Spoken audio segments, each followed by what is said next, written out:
pessoal, sou Guilherme Batista. Estamos iniciando agora o terceiro episódio do Papo de Escola.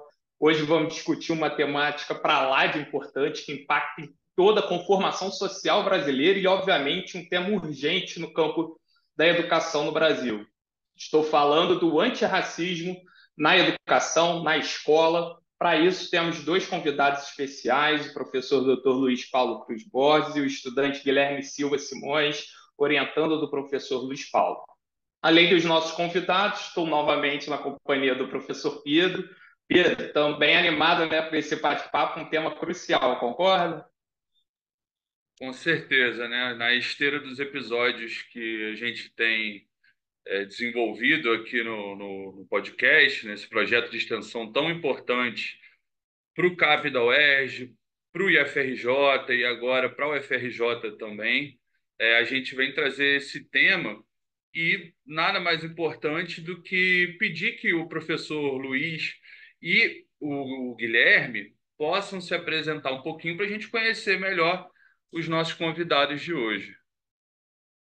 Então, agradecer o convite, né, ao Pedro, ao Guilherme, a toda a equipe do projeto, dizer que um prazer, né, eu estou acompanhando vocês, então isso é muito importante também, eu acho que a gente vai se formando nessas redes de encontro. Eu sou Luiz Paulo Borges, eu tenho uma formação em Educação e Ciências Sociais, né, Educação pela UERJ, Ciências Sociais pela FRJ, né, fui professor da rede estadual durante alguns anos, atualmente sou professor dos anos iniciais do Instituto de Aplicação Fernando Rodrigues da Silveira, o CAP da UERJ, né, e além de ser professor, tenho atuado em algumas esferas administrativas, né, como Conselho Superior Universitário, e tenho desenvolvido projetos de ensino e pesquisa e extensão também na área de educação, nessa relação com a sociologia, né?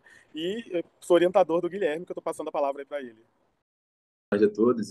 Primeiramente, né, agradecer o convite, né, ao podcast. Foi muito legal receber esse convite, né, me senti lisonjeado de poder estar participando aqui e falar dessa temática que é tão importante. Então, acho que é isso. Eu sou, no caso, bolsista, né, do projeto de iniciação à docência do professor Luiz Paulo, que é o Didática Racial. Acontece lá no Colégio da UERJ, né?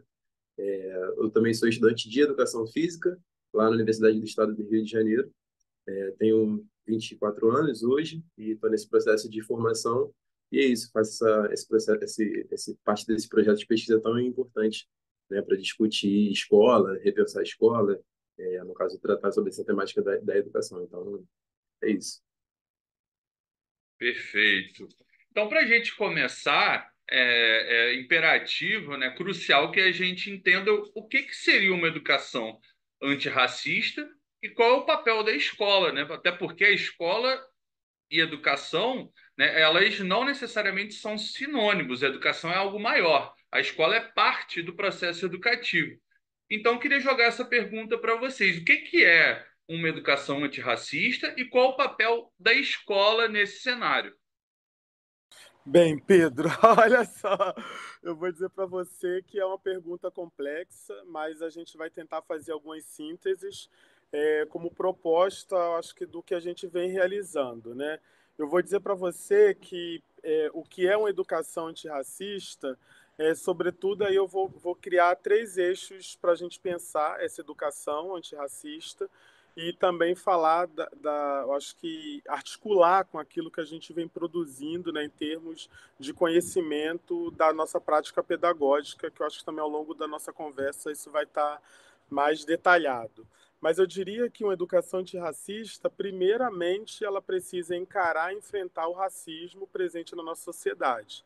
Então, a gente só entende o que é uma educação antirracista quando a gente entende que a sociedade brasileira, né, ela vai, no seu processo histórico de colonização, né, operar com a ideia, com as marcas raciais, né? Ou seja, e aí no campo das ciências sociais, a gente trabalha muito a ideia de raça e cor, porque a gente pode fazer uma discussão, mas aí seria um outro podcast, um outro encontro para discutir extensões sobre etnia, raça e cor, mas efetivamente no Brasil a gente está aliando a ideia de raça-cor, né, raça barra cor, né, nesse debate. Então, nesse processo de colonização, né, do que a gente vem enfrentando, desde dominação, invasão, nesse processo histórico de constituição, né, do que é o Brasil, a questão racial ela é pautada. Então, assim, no campo das ciências sociais, a gente tem debates importantíssimos, e teóricos para a gente pensar isso. Então a gente precisa encarar que a sociedade brasileira é uma sociedade racista, né? Que tem suas bases racistas e enfrentar isso, obviamente, né?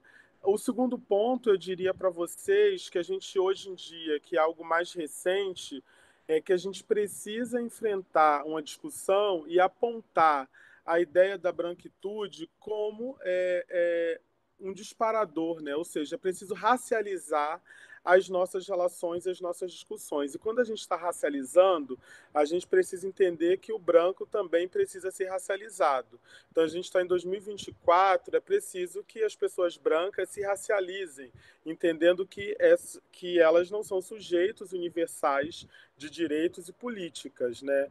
Ou de existência, para ser mais radical ainda. Então a gente precisa entender o seguinte: existe o privilégio da branquitude, como é que vai se dando as relações, os pactos existentes entre as pessoas brancas em determinados lugares. Então, por exemplo, hoje a gente tem uma reitoria e a gente precisa entender que é preciso ter cargos de pró-reitores, pessoas na liderança de pessoas não brancas. É preciso racializar esse debate, né? E aí eu estou falando da experiência da UERJ, mas pode ser uma experiência, né, de uma escola, né, a experiência de uma empresa. Como é que a gente vai lidar com isso? Então, acho que o segundo eixo é que a gente precisa pensar isso, né, racializar as relações. E racializar as relações é colocar o debate racial, né, da branquitude também nesse contexto.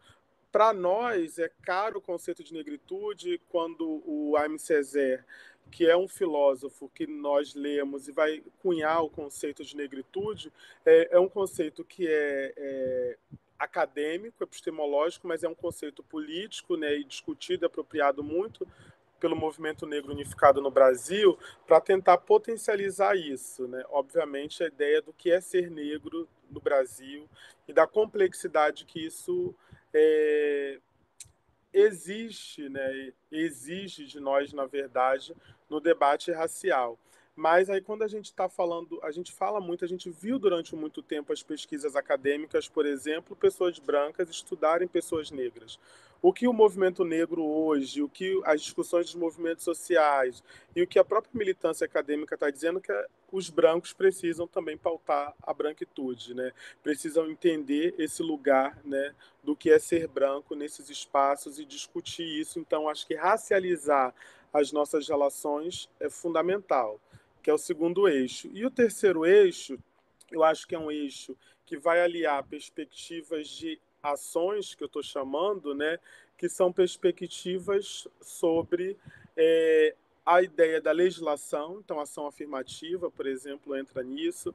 A gente tem discutido, né, as bancas de heteroidentificação na entrada da universidade, concursos públicos, um aparato legal e os aparatos cotidianos também ligados à dimensão curricular, à dimensão didática, à dimensão da formação docente, que está nessa trama mesmo, né? São diversas as ações que vai gerar e vai falar para a gente que existe uma educação antirracista numa determinada instituição. Eu estou falando isso porque assim, a gente precisa investir na formação, mas é preciso também que o currículo seja deslocado, né? É preciso que a gente chegue numa escola em março, a gente esteja debatendo isso, né? Não só em novembro, como algumas instituições fazem, né? Fazem aquele painel em novembro, ó, que nós somos antirracistas, mas isso não é uma educação antirracista. Uma educação antirracista é que ela construa, né, desde o seu primeiro dia letivo até o último, dimensões é, raciais. Eu acho que, de forma geral, eu abordaria esses três eixos. Aí estou passando a palavra para o Guilherme para escutar um pouco ele também e saber o que, é que ele pensa sobre isso.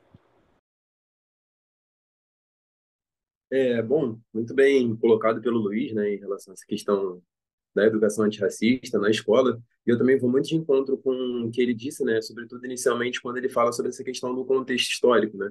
Então, dentro do contexto brasileiro, a reprodução da escola, né, no caso a criação da escola e o desenvolvimento dela passava por essa linha mesmo em relação à questão de uma disputa, né, que existia entre alguns reformadores, né, que poderiam ser lidos como liberais naquele momento, isso na década de 30 e tudo mais, e também os católicos, né? E, no caso, a pauta que estava em disputa seria essa questão da pauta da educação. E aí, conforme a gente vai analisando, hoje em dia a gente pode observar que tem grandes, no caso, escolas, né, que são de religião, escolas católicas, com nome de santo no nome, e aí a gente, analisando esse contexto histórico, consegue entender essa disputa da educação, né, entre esses reformadores e os católicos. Entretanto, no caso que a gente configura para poder pensar a escola hoje, que a educação antirracista ela se faz muito necessária para poder ser uma escola que, diferentemente de como ela se vinha se criando dentro dessa análise histórica, dita na disputa entre os católicos e os reformadores, tidos como liberais, é muito necessária, né? A educação antirracista faz parte necessária para que a escola, para poder repensar mesmo a escola do tempo presente. No caso, a gente conseguir que a escola seja um ambiente de transformação, porque o que acontece é que muito pode acabar, né, se reproduzindo dentro da escola algumas questões que são mazelas da sociedade, como bem o Luiz colocou no início, a nossa sociedade é uma sociedade que vem abarcada do colonialismo e, consequentemente, reproduz racismo. Então, se a gente quer repensar a escola e transformar as pessoas que estão dentro dela, é necessário que tenha uma educação antirracista para poder ter esse papel transformador, né? E aí, né, é que a gente entra naquelas questões dos aparatos legais para poder fazer isso, né? Então, hoje no Brasil, a gente observa, né, a Lei 10.639 e 11.645, que fala sobre essa questão do ensino, né, a obrigatoriedade do ensino sobre África e também das culturas indígenas, e a gente consegue observar mais hoje em 2024, a partir de alguns levantamentos, que vem tendo uma crescente relação à questão dessa obrigatoriedade do ensino, mas efetivamente, quando vai para dentro de algumas escolas, né, então a gente fala sobre o contexto brasileiro, mas sobretudo aqui no Rio de Janeiro, as escolas da Secretaria Municipal de Educação, acontece que muito ocorre em novembro ser um mês destinado a conseguir ter essa obrigatoriedade, então fazer aquela questão do Novembro Negro, né? Sendo que construir uma educação antirracista se mostra enquanto um projeto que precisa ser desenvolvido durante todo o ano letivo, né? Com todos os profissionais também, acho que é uma parte muito importante. Os professores conseguirem aquele tempo, que acho que é algo muito difícil, né? Sobretudo no CAP. Tem essa questão da discussão de arrumar tempo para conseguir tocar os projetos, mas os professores, através de interdisciplinarmente conseguir se conectar e construir uma educação antirracista, né? Então, eu acho que é muito por essa linha mesmo.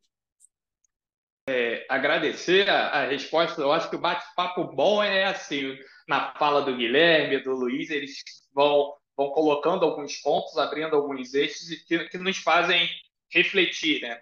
Então, vocês colocaram diferentes questões. A primeira que eu acho relevante a gente sublinhar aqui é essa noção que somos uma sociedade racista. Isso é primordial para a gente começar qualquer ação, né?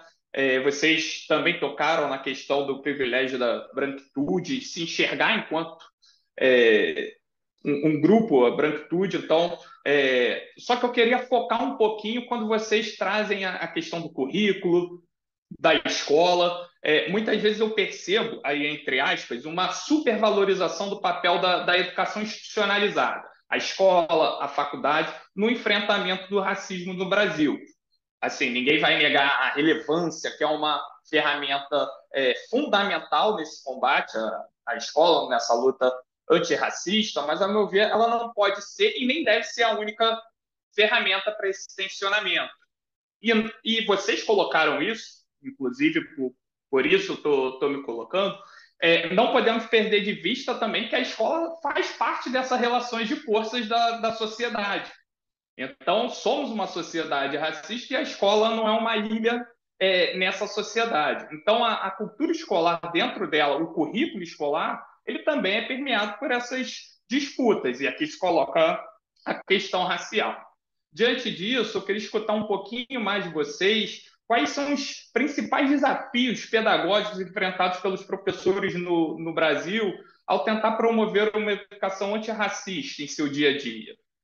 Nossa, Guilherme, gostei aí da sua provocação. Concordo inteiramente com você, Guilherme. Eu acho que é fundamental essa reflexão que você faz, né?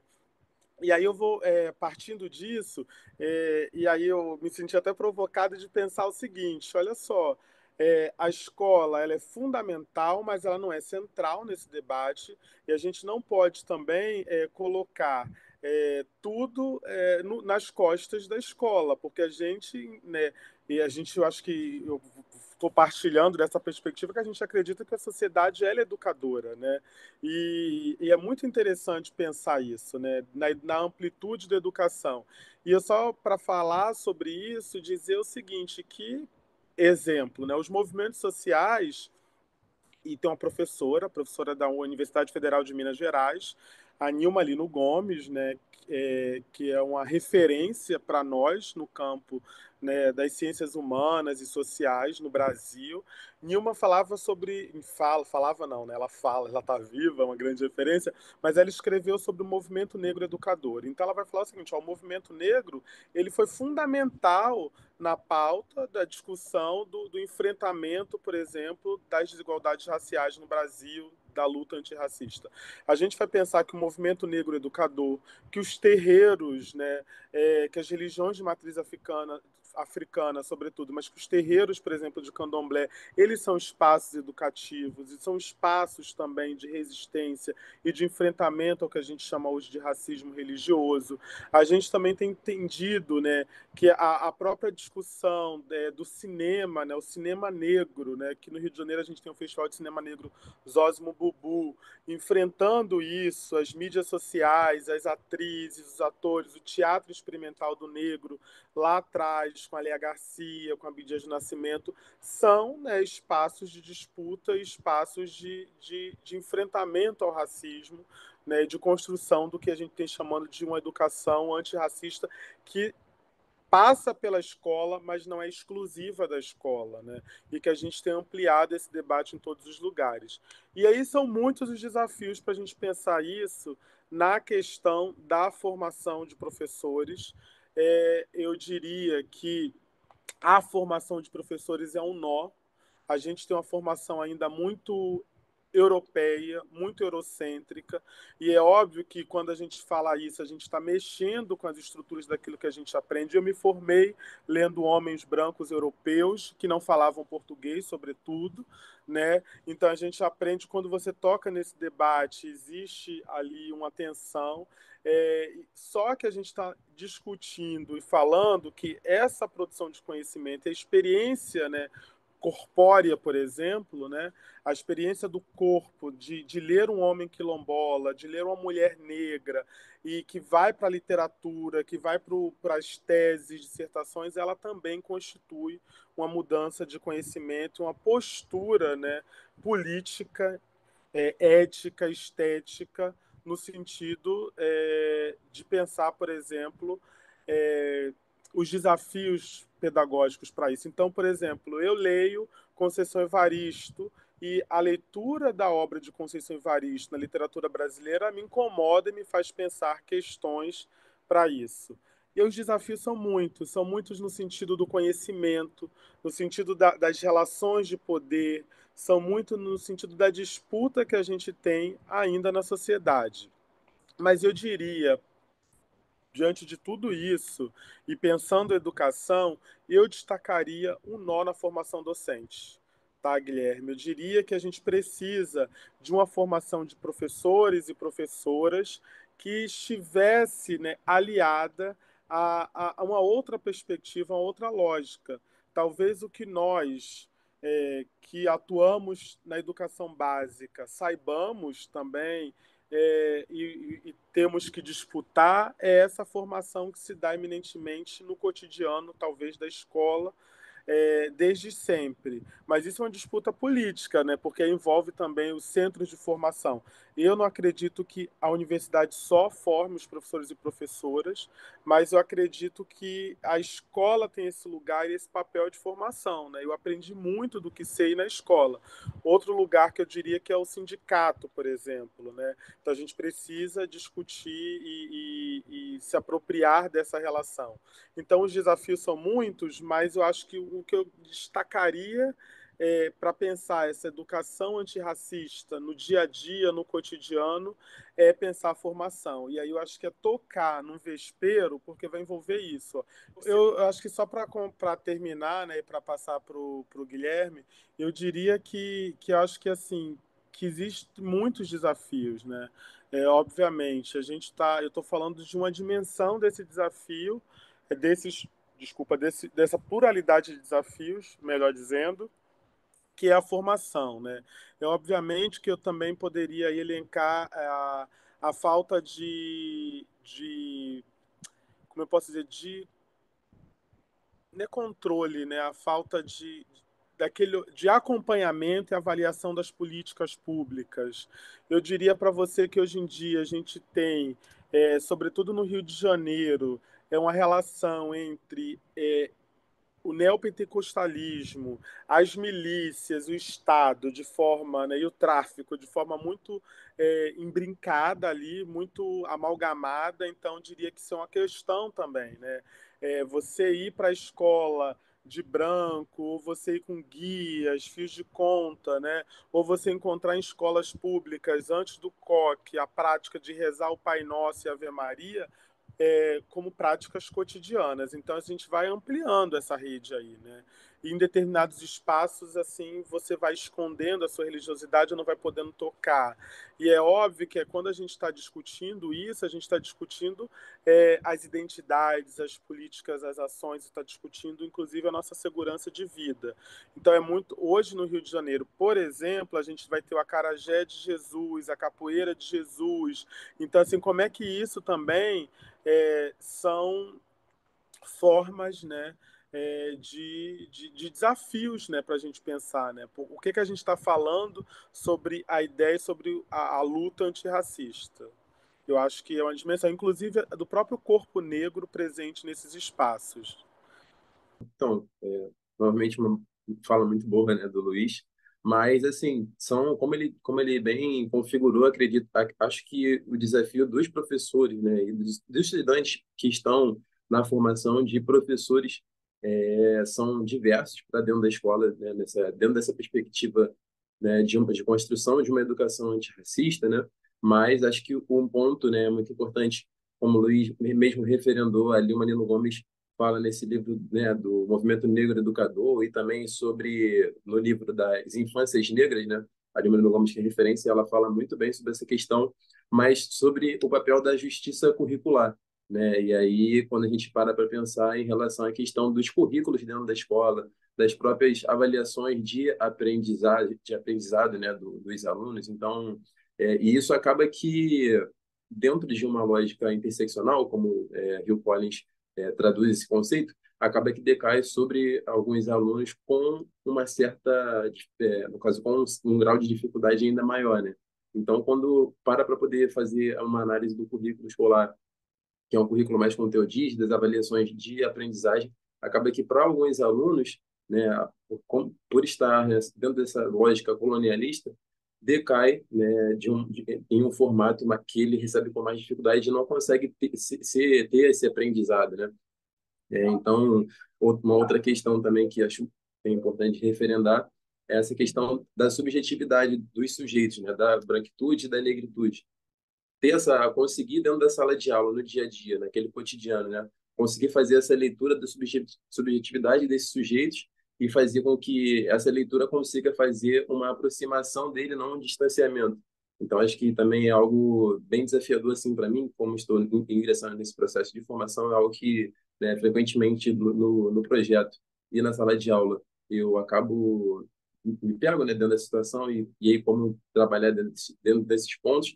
E hoje, no CAP, acho que é um local de privilégio, vamos dizer assim, por ser uma sala de aula que tem outros professores que estão ali auxiliando, tem um professor, né, no caso, titular, e tem outros também da AE.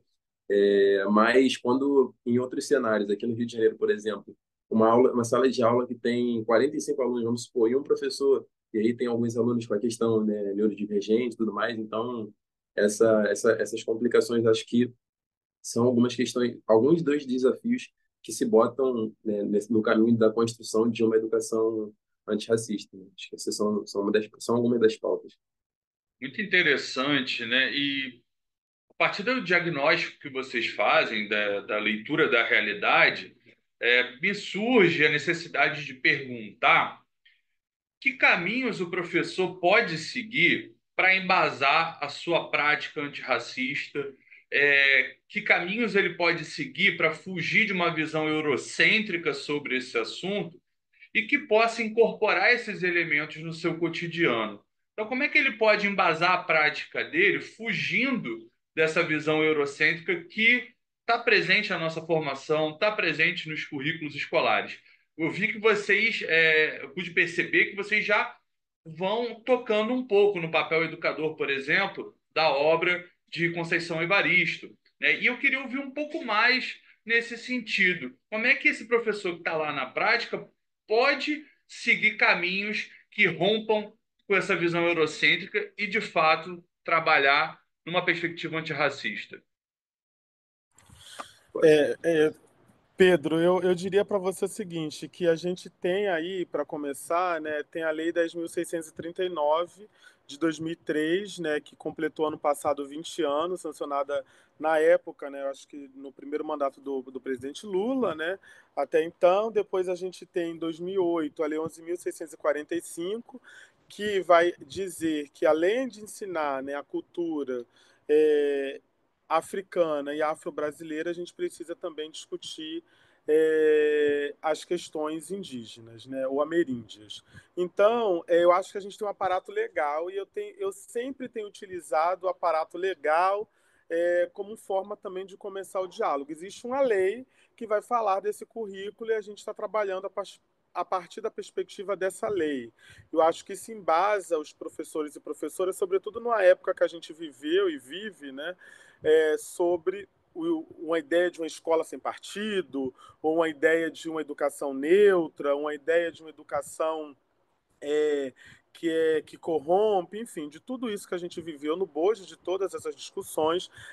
O aparato legal ele nos serve, né, como forma de falar, ó, partimos desse lugar, a gente está cumprindo a legislação, que é a Lei 10.639, que a gente tem usado na militância como uma forma de demarcação política, mas ela é atualizada em 2008, né, que é a Lei 11.645 de 2008, que vai alterar a LDB. Então, o que acontece? A gente parte dessa lei que vai falar, ó, existe uma lei no Brasil que fala que a gente tem que ensinar a cultura dos povos negros brasileiros e africanos, né? E também ameríndios. A gente está falando desse lugar. E como é que a gente pode pensar, né, essa prática? Porque, na verdade, o que você pergunta é uma provocação muito forte, porque a nossa formação ela é toda eurocêntrica, né? Então, efetivamente, a gente sempre acaba caindo ali no lugar, ou a gente pode reproduzir na armadilha daquelas pessoas que nos formaram. Eu sempre brinco que, por exemplo, eu carrego o Bourdieu comigo, né? Estou carregando ele comigo até hoje. Mas eu acho que a gente precisa pensar o seguinte, né? Que a gente precisa ampliar essa dimensão e precisa ampliar, inclusive, aí as nossas leituras, as nossas referências. Eu tenho feito esse exercício também de forma muito, até eu diria, recente, né? No sentido de enegrecer, por exemplo, as minhas referências. Então, nos últimos anos, se você pegar os meus artigos, ele tem apresentado figuras de pessoas negras. Então, por exemplo, eu incorporei na minha discussão conceitual a Lélia Gonzalez, incorporei o Abdias do Nascimento, Bell Hooks, Zoida Loreto da Trindade, Renato Nogueira, Nilma Lino Gomes. Isso foi um exercício que eu fui fazendo, né? Hoje tem o Nego Bispo, Conceição Evaristo, que é importante. E também é importante a gente pensar essa prática aliada à realidade, né? Hoje, por exemplo, 8 horas, o Krenar está assumindo, né, a Academia Brasileira de Letras. A posse do Krenar é hoje à noite.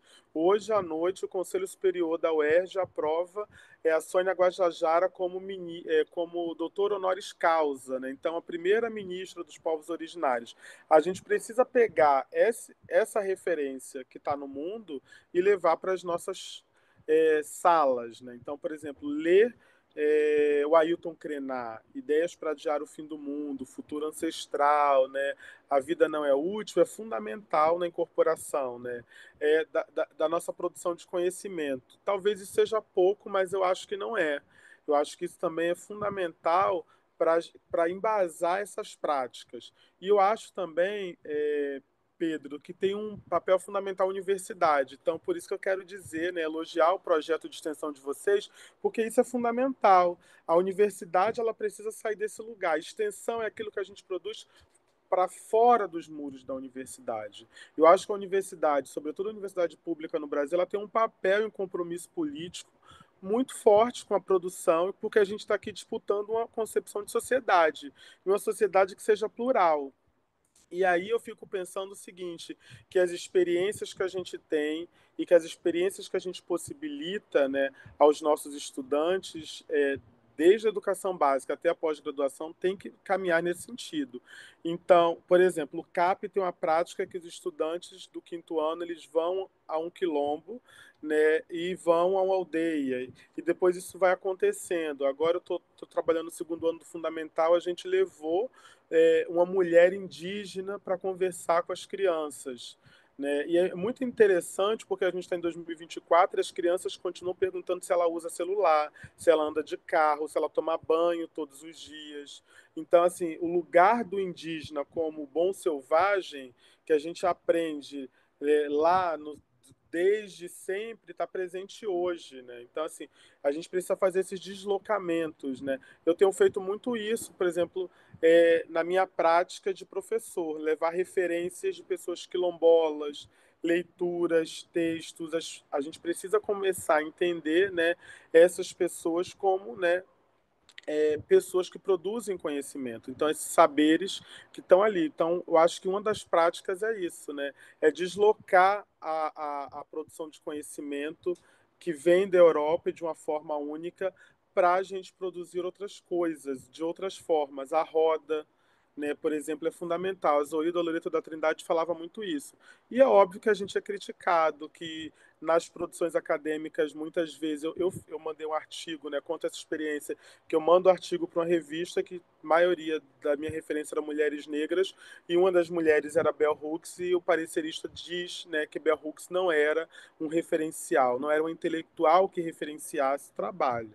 Né? Então, isso tem um lugar da academia. Né? Então, aí eu fico pensando, se eu tivesse metade, se eu fosse 5% da Bell Hooks, eu estaria muito feliz, né? E olha, então assim, mas é esse enfrentamento que a gente está fazendo, né? Então assim, a roda, a discussão, a circularidade e, por exemplo, né, quando a gente trabalha com a formação, né, é preciso que os estudantes participem de uma roda de samba, é preciso que a gente leve essa roda de jongo, é preciso construir outras formas e lógicas de conhecimento. Eu acho que isso gera também uma mudança, né?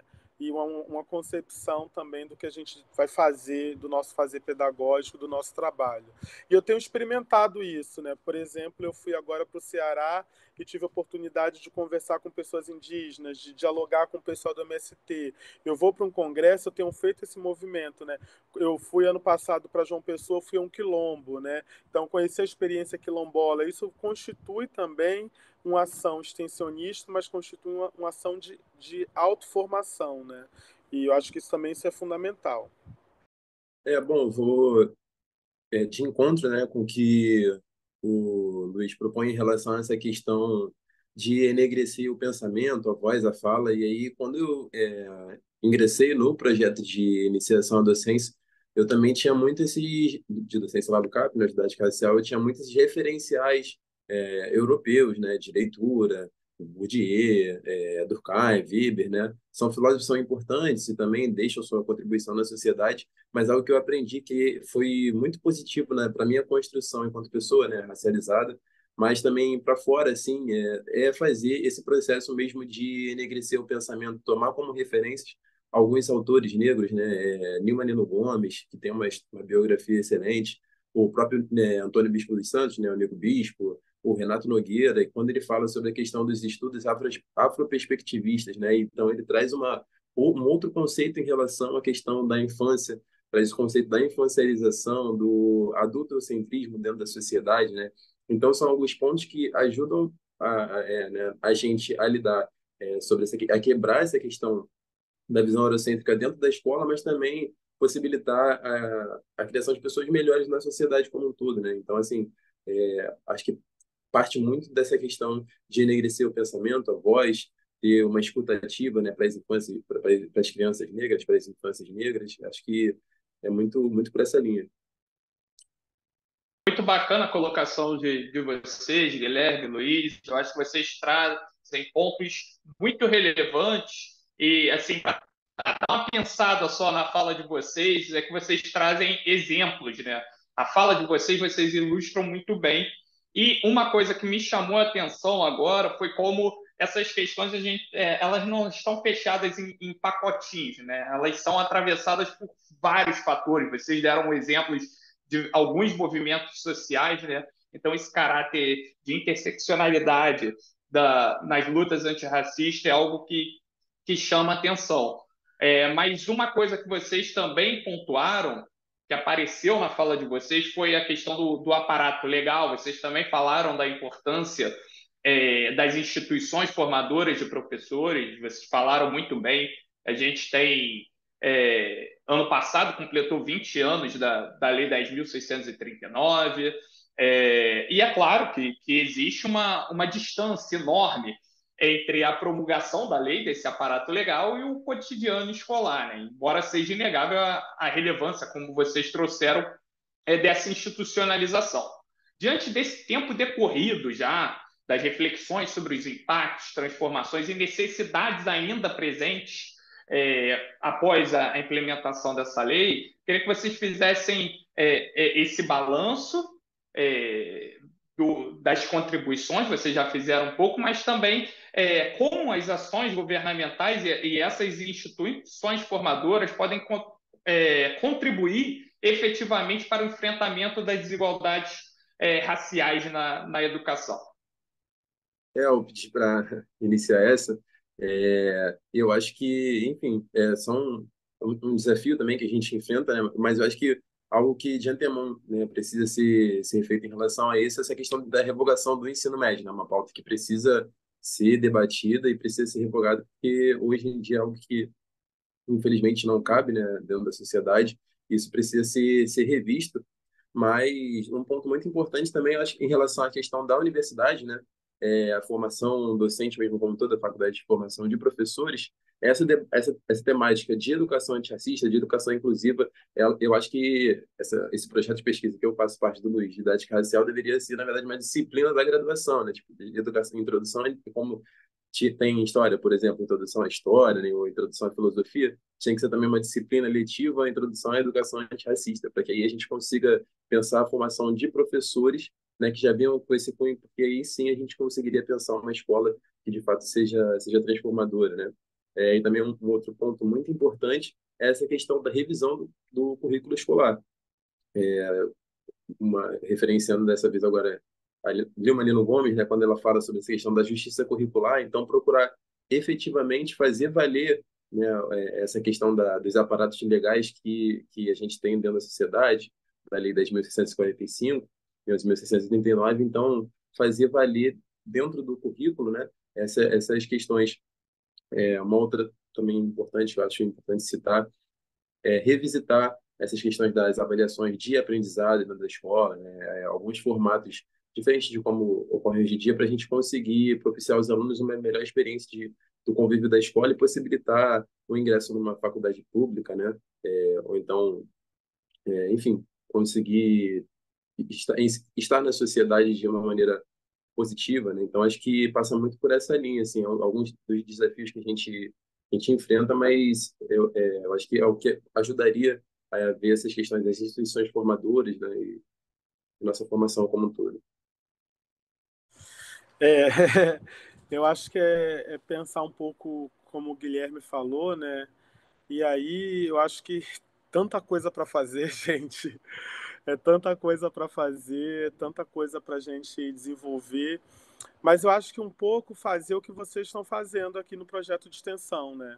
Eu acho que um dos papéis, porque assim, eu acho que a universidade, né, ela é muito importante e eu não vou diminuir esse papel da universidade, mas eu acho que a universidade ela precisa articular isso de uma forma melhor, né? Acaba que também na universidade a gente prioriza muito a ideia da pesquisa, né? A ideia da pesquisa a gente pouco valoriza a extensão. Então, eu defendo muito a extensão universitária como uma forma que faça circular esse conhecimento, né? E, obviamente, quando a gente alia a gestão, o ensino, a pesquisa e a extensão, a gente também está contribuindo para quadros, né? Para uma educação socialmente referenciada, uma educação que seja antirracista, né? Nas suas concepções. Então, do meu ponto de vista, as instituições formadoras elas precisam pensar isso, né? Problematizar isso. Então, e obviamente que isso também vai se dando de forma individual, né, de alguns sujeitos que fazem isso, mas eu também estou defendendo que isso seja de forma institucional. A gente está discutindo hoje a curricularização da extensão, né? Tornar essa extensão curricular. Será que nessa curricularização a gente está colocando o debate racial? Isso é uma dimensão para pensar. E é óbvio que algumas coisas são atravessadas por dimensões outras. Quando a gente está falando, por exemplo, do debate hoje sobre a lei de cotas de ingresso de docentes no ensino superior, né? Então, isso é fundamental para a gente pensar também. O dos projetos que ganham financiamento, dos projetos que estão presentes na universidade, dos projetos que ganham, por exemplo, têm ou não visibilidade nesse sentido. Então, eu acho que são várias as ações, né, institucionais, e é óbvio que a gente também tem que pensar isso de forma ampla, né? Eu falei aqui da experiência institucional da universidade, da escola, mas a gente também tem que articular isso. A gente está vivendo hoje, esse mês no estado do Rio de Janeiro, uma ação de uma parlamentar da Alerj, que vai discutir a questão do Abril Verde, né, para pensar as questões do combate ao racismo religioso. Então isso é fundamental, né?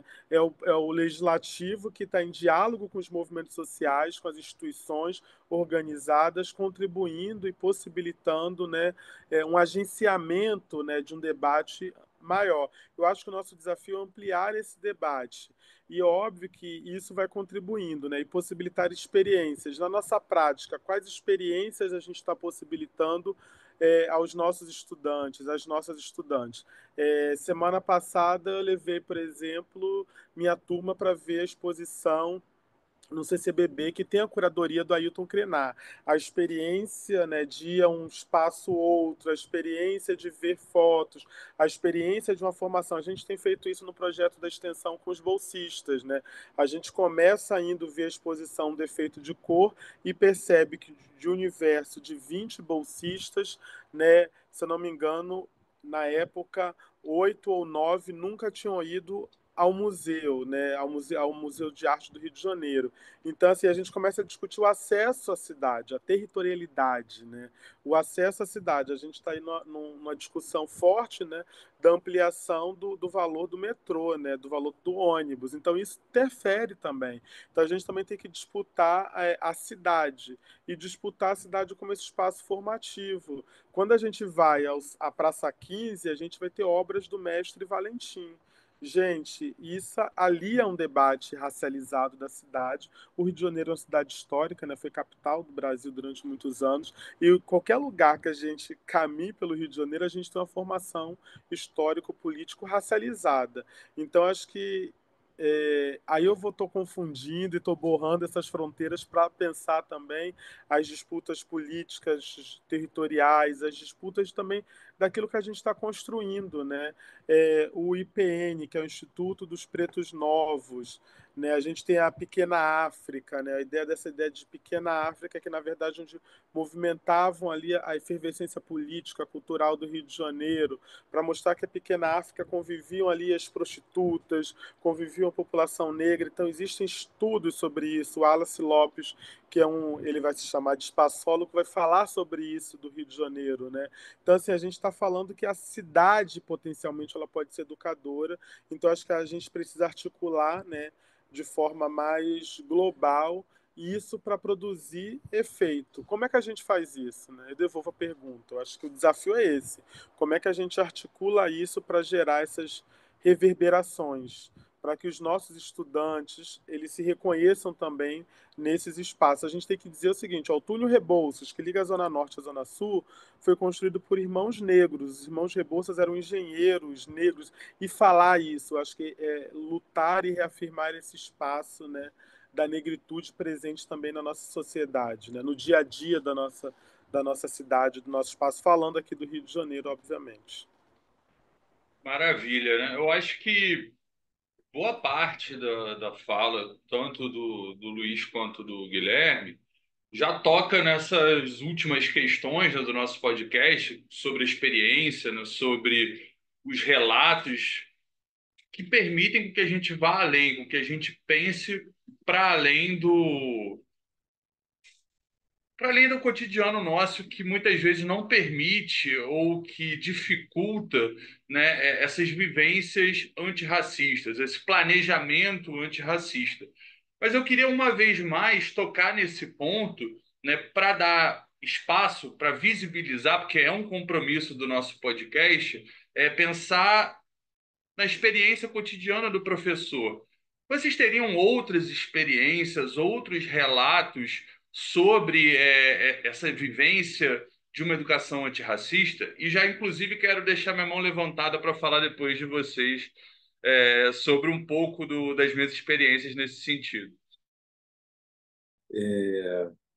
Assim, eu faço parte de um projeto de educação popular aqui na cidade de Nilópolis, né, que é o Movimento Esperança Garcia, e aí também é um espaço que a gente acaba tendo uma instrução um pouco diferente da escola, porque são pessoas que têm aquela questão da carência, né? Tem algumas pessoas também que são mais velhas que estão buscando, né, esse estudo para poder ingressar na faculdade como uma possibilidade, né, de melhora mesmo social. Então, acho que é uma experiência também positiva, assim, daquele trabalho que a gente tem dentro da sala de aula, que tem dentro da sala de aula fazendo parte do projeto do Luiz, lá no CAP, né, com as crianças do segundo ano, então do sétimo, mas é um pouco diferente, é uma experiência nova e muito positiva também. Ali eu consegui absorver, e aí, no caso, levar para eles também essa questão do olhar interseccional e conseguir fazer essa aproximação com os estudantes, né, para poder propiciar às vezes uma fala fora depois da aula, para poder conversar, dar uma ouvida e entender alguma questão que eu acho também é algo que a Bell Hooks, né, fala muito no livro, que é tudo sobre amor, e ela fala sobre essa questão da importância do afeto na educação, né? Então às vezes parar para poder escutar, conversar, ouvir também é uma experiência positiva para o sujeito, e aí é algo que é uma experiência que eu tive por fora, e aí eu consegui, né, fazer essa movimentação positiva em relação a isso, e também contribuiu para essa questão da educação, do antirracismo na educação, né, porque a maioria das pessoas que vão atrás, né, dessa possibilidade da educação popular que foi aqui na minha cidade, que é Nilópolis, né, são pessoas carentes, né, de comunidade, são pessoas negras, então é uma experiência, né. Hoje faço parte da coordenação, mas já estou como professor, mas foi uma experiência positiva, assim, que eu absorvi, algo que me ajudou, né, dentro dessa formação também docente, a pensar melhor o ambiente da sala de aula e como propiciar formas antirracistas de construir a educação. Eu diria assim, eu vou falar um pouco das experiências que a gente vem fazendo, né? O Guilherme já traz uma experiência fora também, né? Que eu acho legal, eu acho que é importante a gente trocando e pensando sobre isso. É, quando eu entro no... Porque assim, o CAP, né, é um instituto da universidade. A gente tem lutado e brigado muito por esse lugar, porque, assim, dizer o seguinte, né? O que é um instituto? É dizer que é uma unidade acadêmica, né? Dizer que nós somos um instituto é dizer politicamente que a gente está articulando essas dimensões tal qual a universidade faz. E a nossa briga é essa, né? E investindo também na formação docente, que é uma existência do trabalho das licenciaturas, né, do curso de pedagogia, com os projetos que a gente desenvolve. Ou seja, nós somos professores no caso especificamente do CAP-UERJ, do Instituto de Aplicação Fernando Rodrigues da Silveira, nós somos professores com a carreira do ensino superior, mas nós atuamos desde a educação básica até a pós-graduação, né? Ano passado eu trabalhei na especialização, por exemplo, dei aula na especialização. Então, assim, eu estou desde o primeiro ano fundamental, a gente trabalha, né, até a pós-graduação, com doutorado, orientando especialização, doutorado e mestrado. Enfim, o que isso também significa pensar? Significa pensar que a gente vai articulando projetos. E aí, esses projetos, eu vou citar, por exemplo, Circularidades na Escola, que é um projeto de extensão que a gente começa, né, quando a gente entra no CAP, a gente vai articular e cria um projeto de extensão baseado nessa relação, né, de ensino, pesquisa, extensão, com professores e professoras do Pedro II, com professores e professoras da rede municipal e da rede estadual. Então, é um projeto que tem gente do município, do CAP da UERJ, do Pedro II, né, articulando essas dimensões aí todas ligadas à formação. Né, nós temos redes sociais, páginas, nós estamos publicando, produzindo nessa articulação aí daquilo que a gente acredita. Né? Mês passado a gente estava no pré-vestibular comunitário da Rocinha, conversando com jovens vestibulandos sobre, né, essas personalidades afro-ameríndias, né? E da importância disso na relação deles com o conhecimento. E a gente tem o Didática Racial.cap.uerj, que é por uma didática racial, que é o projeto nosso do Instagram, que a gente também vem pautando e discutindo as questões, né, basicamente raciais. Guilherme agora está fazendo uma produção envolvendo o esporte e a questão racial, por exemplo. Teve até uma pessoa na página que comentou sobre isso. Então, a importância do que a gente faz metodologicamente no nosso trabalho é criar 3 postagens que a gente chama de trilogia, né, de forma didática, como possibilidades disparadores, né, para a formação, além dos trabalhos que a gente vai articulando isso no ensino. Então, essas experiências, esses projetos, essas estratégias, elas vão gerando, né, vão reverberando isso. Né? No Circularidades, agora, a gente está trabalhando a ideia de uma educação baseada na perspectiva dos povos originários, que vai articular isso com colegas do CAP. A gente está tentando organizar uma ação no Abril Indígena. Então, a esperança que nos resta é um Brasil Cocá.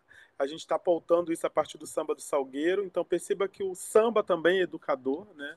E aí a gente tem sambas como Salgueiro, a Portela, esse ano a gente teve Salgueiro, Portela, Tuiuti, a Vila Isabel, né, discutindo e disputando isso. E também a gente tem a possibilidade, nessa articulação, né, do samba, com aquilo que a gente vem produzindo na pesquisa do ensino, com o nosso trabalho. Então, vocês estão vendo, são páginas, né, do que a gente vem chamando de divulgação científica no espaço acadêmico, que vai mostrando um pouco daquilo que a gente está fazendo, dos referenciais que a gente está bebendo, então de autores que a gente está lendo e que a gente está conhecendo, e desses autores, como é que a gente vai articulando isso com a dimensão. E aí vai produzindo um conhecimento, né, uma experiência curricular, pedagógica, didática. Eu acho que é interessante quando a gente vai falando isso, né, porque tudo está... Quem trabalha, né, no cotidiano da educação básica sabe que está amalgamado, né? O currículo, a didática, a avaliação, né, elas são coisas que se dão nesse contexto. Obviamente, em termos de campo, a gente vai separar academicamente, né? Mas é importante que a gente pense isso de forma estratégica. Então, a gente atua na formação inicial docente, na formação continuada, a gente cria projetos como Circularidade na Escola, a gente está criando projetos, né, como por uma didática racial na iniciação à docência, tem um projeto de gênero que vai discutir as questões específicas de gênero e sexualidade, a gente está aqui com um projeto, com um podcast falando sobre isso. Então, são projetos e articulações que estão ligadas ao ensino, à pesquisa e à extensão, que vai produzindo, né, esses relatos e vai reverberando nessa dimensão. Então, só para poder complementar, né, em relação a essa questão, né, das experiências, né, como a gente vinha discutindo, o Luiz, na outra fala, ele falava sobre essa questão da extensão, né, que é feita, da importância da extensão mesmo para o ensino na universidade e também, no caso, para a escola, né, e é algo de fato muito importante, acho que dentro dessa questão da formação de professor, entender também que o professor ele acaba se tornando um pesquisador, né? Ele, no caso, é professor dentro da sala de aula, mas também faz suas pesquisas e precisa fazer essa movimentação. E esse processo de extensão que eu vivi no projeto de pesquisa com o Luiz foi muito positivo, né? Tive algumas experiências, por exemplo, quando eu fui perdão, no IFRJ, em Pinheiral, que é no interior do Rio de Janeiro, e aí a gente teve, né, uma participação lá para poder falar sobre, foi em novembro, né? Então falava sobre, era a semana do Novembro Negro lá, e a gente falava sobre essa questão de educação antirracista, e foi uma experiência muito positiva, porque é uma cidade do interior do Rio de Janeiro, e aí a gente discutia com as crianças lá do IFRJ, através do NEAB também, que foi algo que eu achei muito importante, assim, né, que é próprio do IFRJ, mas achei uma ferramenta muito importante para poder fazer essa construção de uma educação antirracista.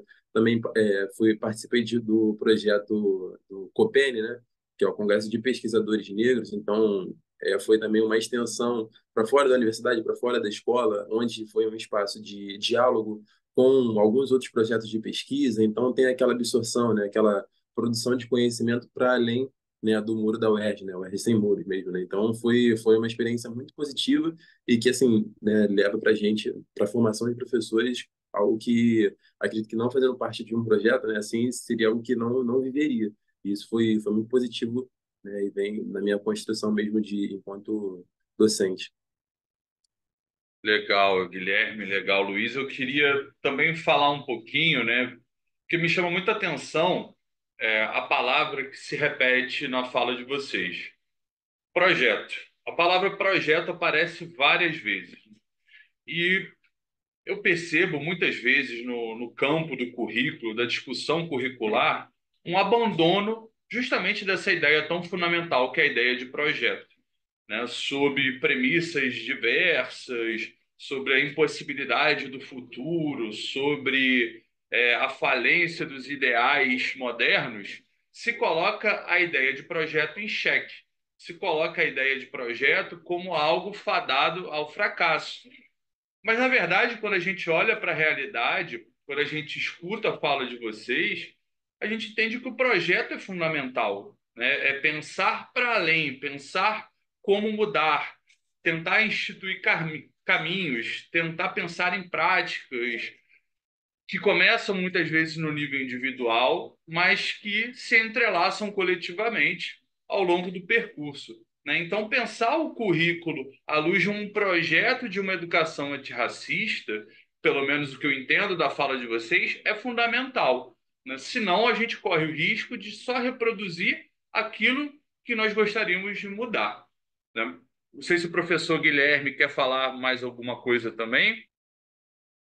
Na verdade, eu acho que vocês já tocaram em vários pontos importantes e o Guilherme, meu xará, ele relembrou, citou o IFRJ Pinheiral. Eu tive a oportunidade de trabalhar lá e reforçar, realmente é um trabalho fantástico que o NIABI faz lá e fazer uma propaganda também. Eles têm uma pós-graduação em Direitos Humanos fantástica, essa questão atravessa após também. Então, realmente é um trabalho que tem que se destacar, além do que vocês citaram de vocês mesmos, que são trabalhos fantásticos. Eu tenho certeza que vai inspirar muita gente. A gente já está caminhando, infelizmente, para o final do nosso bate-papo, né? São várias questões que foram surgindo, conversa boa é assim, abre diferentes frentes para reflexão, e a gente já tem quase uma tradição no papo de escola, né? No final, a Grazi ela separa uma perguntinha para os nossos convidados. Grazi, agora a palavra está com você. Bom, eu queria falar antes de tudo que nesse episódio eu não, depois de ouvir tudo, porque eu tinha até pensado em algumas perguntas, só que vocês acabaram falando sobre tudo no meio da conversa, então eu queria só comentar mesmo sobre o papo.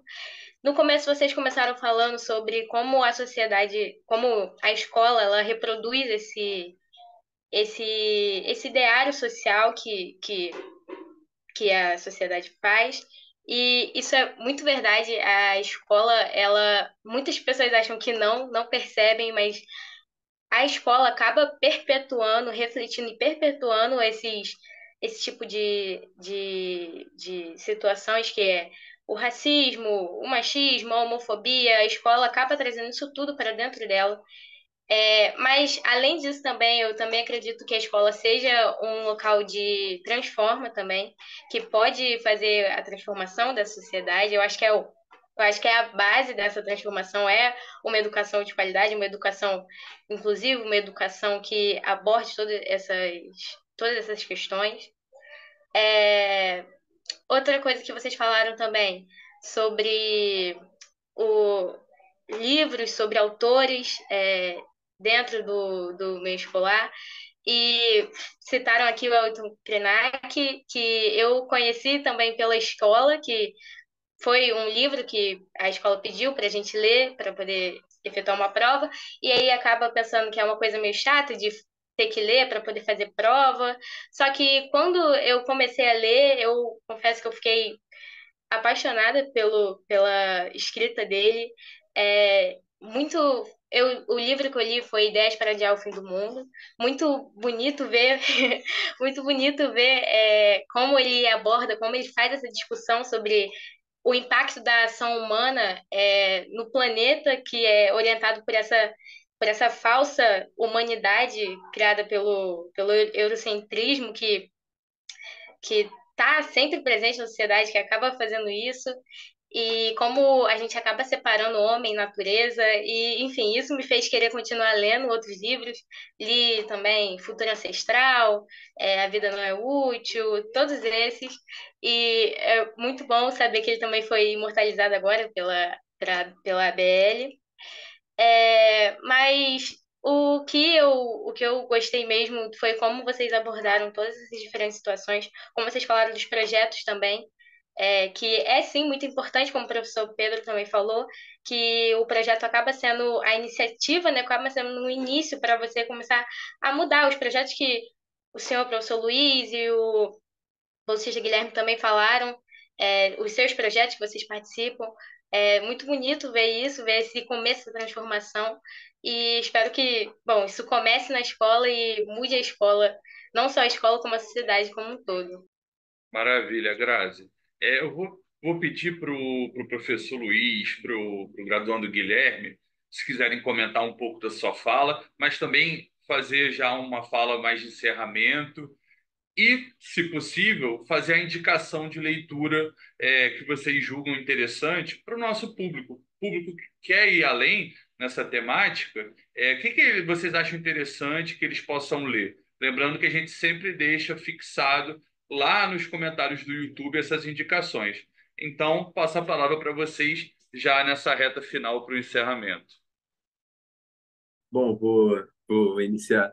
Mas a fala da Grazi foi muito boa, né? Quando ela fala muito sobre essa questão do projeto ser iniciativa, e eu acho que é isso mesmo, né? O projeto é iniciativa, é um meio também para poder fazer essa coordenação, mas não termina aqui, né? Essa aqui, por isso é tão importante a extensão, porque é o início, o meio, mas os fins eles vão para a sociedade, ele vai para a escola e a gente consegue de fato operar essa transformação, né? Como bem você colocou, que é algo que a gente quer para a escola, quer para a sociedade transformar, né?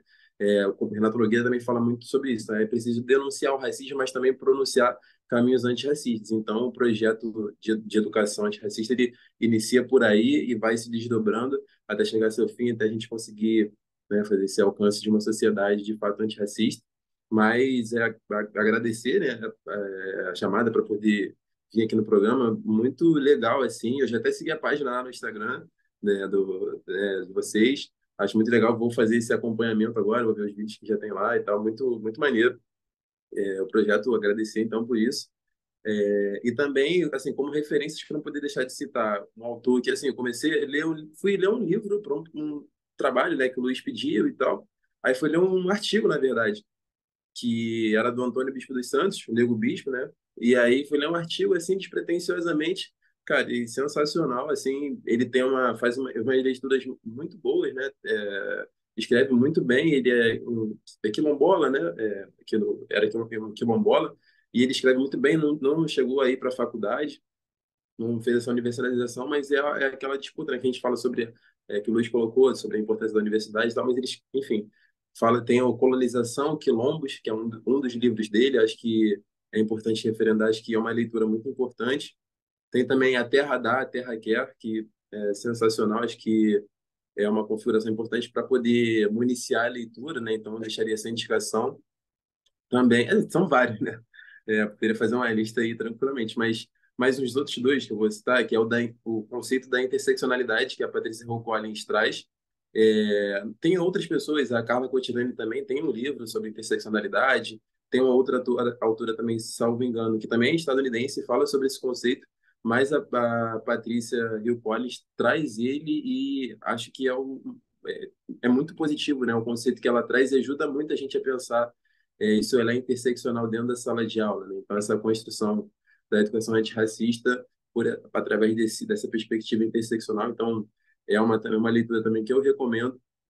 E o Movimento Negro Educador, talvez, muito provavelmente, Luiz ia citar, né? Já até citou, mas vou citar antes, porque é muito bom. Foi um dos livros da Ari Mariano Gomes que eu li, que é sensacional, me propiciou muitas possibilidades assim de produção de sentidos, produção de conhecimento para a educação, para a minha formação enquanto professor. Então, deixo aí essa munição para a leitura. E, mais uma vez, muito obrigado pelo convite. Eu quero dizer que, assim, quando a Grazi, né, já estou assim íntimo, né, a Grazi tá falando sobre isso, sobre essas emoções, tem a ver com um pouco com o início da nossa conversa, né? O Guilherme cita o Nego Bispo, ele vai dizer assim, somos povos de trajetória, né? Somos começo, meio, começo. Eu acho que a gente volta para o começo, né? Dessa educação antirracista. A educação antirracista também é uma educação que nos mobiliza no sentido das emoções, do afeto, né? No sentido daquilo que tem a ver com o nosso corpo, né? Com a corporeidade, com o paladar, né? Com as sensações, né? Porque nós também somos corporais. A escola fala sempre que a gente é intelecto, mas a gente é corpo também. Isso é importante, né? Pensar isso na nossa prática cotidiana. E aí, assim, eu acho que para além desses autores, dessas autoras que o Guilherme traz, eu queria saudar, assim, terminar saudando as mais velhas, quem abriu caminho, né? E os mais velhos também, esses homens e mulheres que construíram, né? Da trajetória para que a gente pudesse estar falando aqui. Então, eu falaria do Abdias de Nascimento, né, o genocídio da população brasileira. A gente é sabido por nós que a juventude brasileira tem sido assassinada nesse país, essa é uma denúncia, e não só a juventude, mas as infâncias também, sobretudo as infâncias e juventudes negras, né? A gente sabe dos números do caso, a gente tem discutido um conceito que é a necropolítica, então o Estado tem produzido, né? Tem matado essa política de morte, e a gente viveu isso na pandemia com um governo fascista, né? Um governo execrável, e a gente tem visto que, por exemplo, a Polícia Militar tem feito isso em São Paulo, né? Então, assim, esse corpo que é matável, e o Abdias falava disso na década de 80. Então, falar do genocídio da população brasileira é falar de Abdias. A gente tem que falar de Petronília dos Santos, ela foi a relatora do parecer da Lei 10.639. Então, Petronília é uma mulher, uma educadora viva que merece homenagens. O projeto Circularidade na Escola fez uma homenagem a ela. Falar de Azoída Loreto da Trindade, que falava dos valores civilizatórios afro-brasileiros, da musicalidade, do corpo, do axé, da memória, da oralidade, né? Falar também o Ailton Krenar, é, falar de Conceição Evaristo, falar de Bell Hooks, né, que é essa autora estadunidense que tem chegado para a gente muito recente, né, traduzida de forma tardia para nós, né, mas Bell Hooks fala em coisas da década de 90 que são atuais, e também ampliar, né, por exemplo, tem um Álvaro Kaiowá, que é um autor indígena falando sobre a decolonialidade. Isso é importante, é um conceito, indico como possibilidade de um papo sobre isso, né? A decolonialidade, as pesquisas decoloniais, o que é isso, como é que se dá na escola. Seria um bom papo de escola. Dizer também do Davi Copenaua, que vai falar sobre a queda do céu.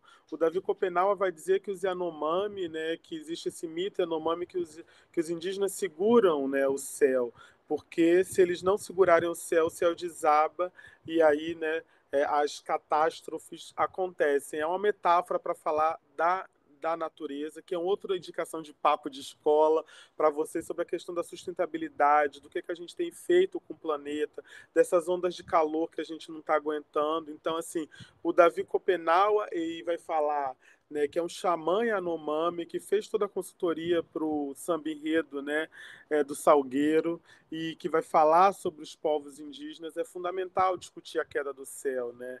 E termino, eu acho que o Guilherme, complementando o Guilherme nessa troca, né? A Beatriz Nascimento, uma historiadora que discute o conceito de quilombo tão atual, que foi assassinada de forma tão brutal, violenta, né? Que não foi reconhecida em vida, não foi laureada pelo seu pensamento na academia, na universidade brasileira, né? Então, assim, são nomes para falar. Eu acho que devo ter esquecido muitos outros, mas são autores que a gente tem trabalhado, né? Guilherme tem lido, se debruçado, e tantos outros que a gente também tem aprofundado. Eu quero terminar agradecendo a vocês, ao Guilherme, à Grazi, ao Pedro, agradecendo ao convite, ao papo de escola, chamando, né, convocando que as outras pessoas possam participar e possam debater e construir, né, esse canal. Termino não com a minha fala, né, mas com a fala do Nego Bispo, que ano passado se ancestralizou, né, ele morre de forma tão brutal, né, de forma assim, e pensando esse homem, né, do tempo presente, esse intelectual, e ele diz uma coisa no livro, A Terra Dá, a Terra Quer, que eu acho fundamental para a gente pensar. Não tenho dúvida de que a confluência é a energia que está nos movendo para o compartilhamento, para o reconhecimento, para o respeito. Um rio não deixa de ser um rio porque ele conflui com outro rio. Ao contrário, ele passa a ser ele mesmo e outros rios. Ele se fortalece. Quando a gente confluencia, a gente não deixa de ser a gente. A gente passa a ser a gente e outra gente. A gente rende. A confluência é uma força que rende, que aumenta, que amplia. E nessa medida, de fato, a confluência, essa palavra é germinante. Me veio em um momento em que a nossa ancestralidade me segurou no colo. Na verdade, ela ainda me segura. Ando me sentindo no colo da ancestralidade e quero compartilhar isso. Nego Bispo presente e dizer que a gente está confluenciando agora, né, por uma didática racial, circularidades, o GPRIF com o papo de escola. É essa confluência que a gente faz a gente se encontrar e reverberar nesse movimento da vida. Muito obrigado. Passa a palavra. Eu acho que a gente não poderia terminar de melhor maneira. Então, nem vou arrastar muito. Na verdade, é só agradecer mesmo ao Guilherme, ao Luiz. E fiquem atentos aqui no Papo de Escola para o próximo episódio. Até a próxima, pessoal. Tchau, tchau.